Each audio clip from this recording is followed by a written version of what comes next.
Have you ever had sweet and savory mochi? Well, I've got a great recipe for you. I'll teach you how, so stick around. Aloha mai kako, my name is Relle and welcome to my kitchen where I like to share my favorite Hawaiian and local recipes. Have you ever had mochi? You might have, but have you had sweet and savory mochi? Today we'll be making one of my favorites, Kinako Mochi. Actually, I'll be honest, as a kid I didn't like this, but now I do and it's so good and I'll show you how to make it. So mochi is a sweet rice cake. It's actually a Japanese recipe. You'll start off with mochiko flour. It's a sweet glutinous rice flour. You cannot use regular flour in replacement for it. It will not work, sorry. And then you'll also add some granulated sugar to a bowl. So this is not your traditional way of making mochi, but it's a quick and easy way and it makes it in the microwave. So most people have a microwave, so you can do it. You can also cook it on the stovetop or bake it, but this one's quicker. So, and then a little bit of water. So this right here is the dough. So we'll mix that up. Now, Japanese play a huge role in Hawaii, right? They came over to work on the sugarcane and the pineapple plantations back in the day. And along with that, they brought their culture, their cuisine, and so much of Hawaii culture today and cuisine is Japanese related. Like here, we take off our shoes in our house. If you come over, please, good Lord, can you take off your slippers because that's gross. We don't wear shoes in the house. But that was a Japanese thing. Mochi, that's a huge thing in Hawaii too. And I have a whole bunch of mochi recipes on the blog. You can check that out. Also, the full recipe instructions and ingredients for this recipe will be listed in the description box below. You can check that out. Okay, so this is what the batter looks like. So it's like a thick muffin cake batter kind of a deal. All you want to do is make sure everything is well combined. You're going to take some plastic wrap or your plastic wrap alternative of choice, totally up to you.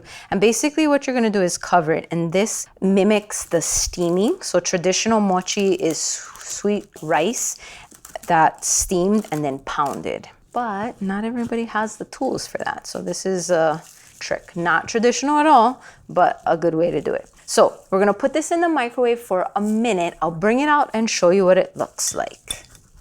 All right, so don't throw away this cover because you'll need it. Usually I just kind of, peek at it, but I'll take it off just so that you can see what it looks like. So, as you can tell, it's on the edges. You see how it's kind of thickened up? I don't know if you can see that in the camera. But if you drag your fork through, it's starting to become the dough already. So you just want to mix this. It's still way too wet. It'll take a couple of rounds of this. So you'll put it in for another minute and mix again. So it's starting to get lumpy. That's what we want. Mochi is super sticky. So the bowl is hot, the dough is hot. Please be careful. Put it back in, another minute. Okay, so that was another minute. Now, it's gonna vary, okay? Every microwave is different. It may be more, it may be less time. You're just gonna have to be able to take a look at it. So see how it's thickened? It's actually pretty darn close. Usually in my microwave, it's like a minute, and then 30 seconds, if anything. And then once it gets super sticky, you can transition from the fork to like a spatula. Yeah. Depends how soft you want it. You could do it like this. I'll probably go maybe one more 30-second round. It's still a little bit sticky. Let's go one more 30-second, which is, like I said, what I usually do. The fun thing with mochi is there's so many options. It's so versatile. Add food coloring if you want. You can add flavoring to it, like we'll do with this one. Okay, 30 more seconds. Alrighty, it's hot. Be careful. I think we're good on that one. So put that aside and then check the bowl. Make sure it's not too hot. So that's good. So see, it's super sticky, but it'll hang on to this and then drop down. That's how you know about what consistency it should be. So then in your head, you might think, well, how are we supposed to do anything with that if it's super sticky? Well, get yourself a nonstick mat like this, or you can use a work surface that you normally use, whatever works best for you. Then I use potato starch. You can use cornstarch, arrowroot if you want. Potato is the traditional. I like the flavor. Cornstarch just tastes a little bit different. I don't know. Then what we're gonna do is I like to just use a cookie scoop like this. This is the smaller one. This is my hand size, so you can see it's not a full like ice cream scoop. It's a smaller one. You can either dip it, usually dipping it in water, or you can just kind of dip it in the potato starch. Then you'll get a scoop of it like this. Super, super sticky. I'll show you when you dip it with water. It comes out a lot easier. Like so. You want to get some potato starch on your hands. The dough is warm. Just note that. And see how with a little bit of potato starch you can touch it and it's not super sticky. And then all you're going to do is just roll it in a ball like this.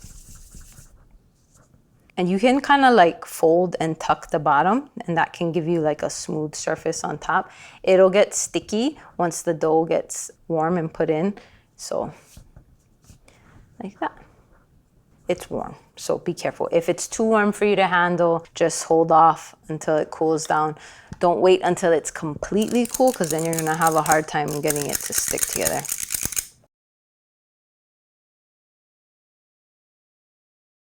Got some water.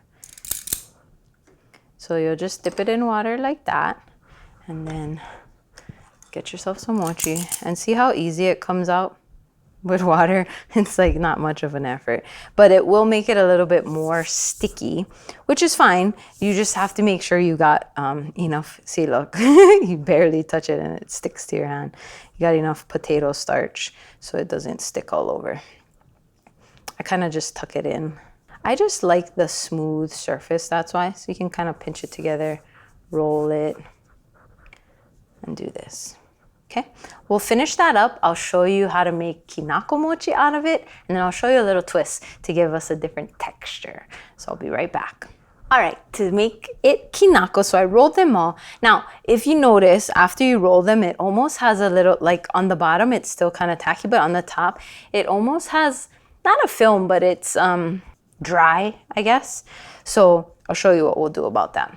So you'll take a bowl, and Kinako is roasted soybean powder.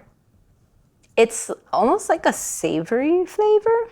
Now, traditional probably would be just plain, but I don't really like it plain. So I add a little bit of sugar, and we'll mix that up.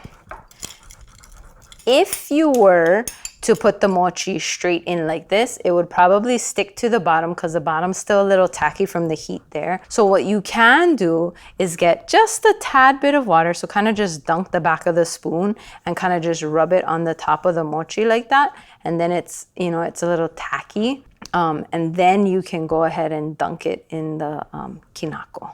So you kind of roll it like that, touch it like this, and then it looks like that. Now, if you like an extra crunch or crisp to it, what you can also do is fry it up. So I've got some cooking oil of choice here, and then you can go ahead and put the mochi in and fry it.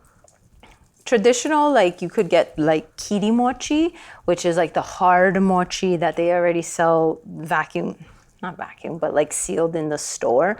And that one, you can skip this whole part of making it and just dust it if you want, but what's the fun in that? So a couple of minutes here, show you till golden brown, flip it over on the other side, and then you'll take it right out of the hot oil and dip it. Okie dokie, couple of minutes passed by. Ooh, nice. So golden brown like that. Maybe a little bit more than I wanted to go. That's what happens when I try to multi. Whoa, sorry. Might have splashed the camera, man. So we'll just cook it on this side. So the inside's super soft and the outside. Can you hear it? Let that go for a little bit. So since the oil's already hot, the mochi's hot, actually when you flip it, it cooks a lot faster on the second side. So you kind of fluff up the Kinako, and then all you have to do is take the mochi, and sometimes what I like to do is kind of just flip it back over one more time to get a little bit of oil on that side, and then straight in the Kinako like that. Flip it, and that's it. It goes by really quickly, so just keep an eye on it. If you don't like it super crispy, pull it sooner. Totally up to you. You don't have to flip it, but I just find that then it sticks. It's wet, so it sticks to the kinako. Like so.